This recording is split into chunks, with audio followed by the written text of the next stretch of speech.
Birazdan programımız başlayacak. Hukuki bir dayanağı olmayan bu engellemeye karşı meşru ve barışçıl duruşumuzda 150. günün sonunda vicdan gemisi özgürlüğüne kavuşarak dronlar ile saldırıya uğramış İsrail'in barbar yüzü Akdeniz Avrupa kıyılarının hayırlara vesile olmasını diliyorum. Bismillahirrahmanirrahim. لَتَجِدَنَّ أَشَدَّ النَّاسِ عَدَاوَةً لِلَّذِينَ آمَنُوا الْيَهُودَ وَالَّذِينَ أَشْرَكُوا. 2010 yılında bir direniş öyküsüyle başlamıştı hikayemiz. O günden bugüne zulme karşı, adaletsizliklere karşı aynı kararlılıkla bu ülkenin bir parçası olmaya devam ediyoruz.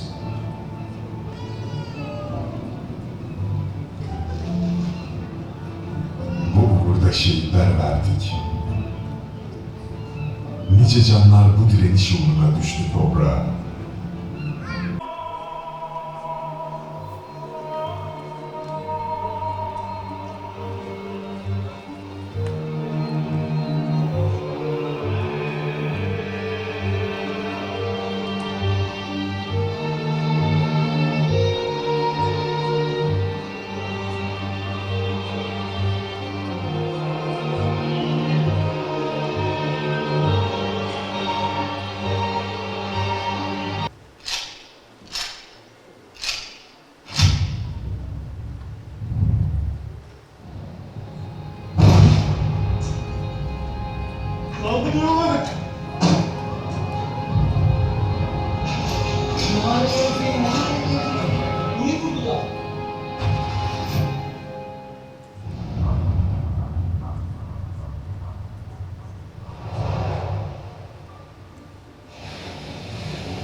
Aslında bizim için her şey 7 Ekim'de başlamamıştı. Çalışmalar değerlidir, kıymetlidir. Bu filolar değerlidir. Gazze'ye yardım götürme, o insafsız, insanlık dışı ablukayı kırmaya çalışma, bu çabalar elbette değerlidir.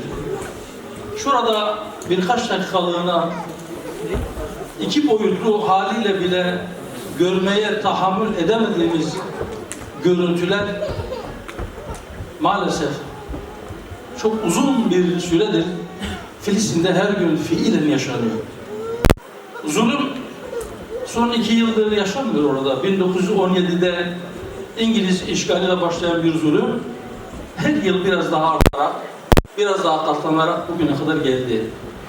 7 Ekim Aksa tufanından sonra o tufan ve Gazze'nin direnişi bir ışık oldu, bir ders oldu, bir ışık oldu, halimize ışık tuttu, hali pürmer halimizi gördük. Ne kadar garip bir durumda olduğumuzu gördük.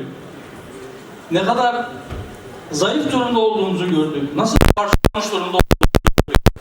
Oradaki kardeşlerimize elimizin yetişmediğini, topladığımız yardımları oraya götürmek için insanlıktan hiçbir nasibi kalmamış Siyonistlerden izin almak zorunda kaldığımızı gördük. Yeni bir sistem, yeni bir dünya düzeninin vaktinin geldiğini anlamış olduk. Rabbim onu gerçekleştirecek imkan versin, fırsat versin, güç ve kuvvet versin inşallah. Engelle karşılaşmadan bir kahramanlık hikayesi yazılmaz. Kolay yolları geçerek ulaşılan başarılar kolayca ünvan, şan, şeref sağlayabilir ama asla sizi tarihe yazmaz. Nice Filistinliler var ama Yahya Sinvar gibi tarihe geçen var mı? Nice Arap var, nice Türk var, nice insanlık aleminden insanlar var ama Mavi Marmara şehitleri gibi tarihe geçen var mı? Sumut filosunda, özgürlük filosunda, vicdan gemisinde yola çıkanlar gibi tarih yazanlar var mı? Allah onlardan razı olsun.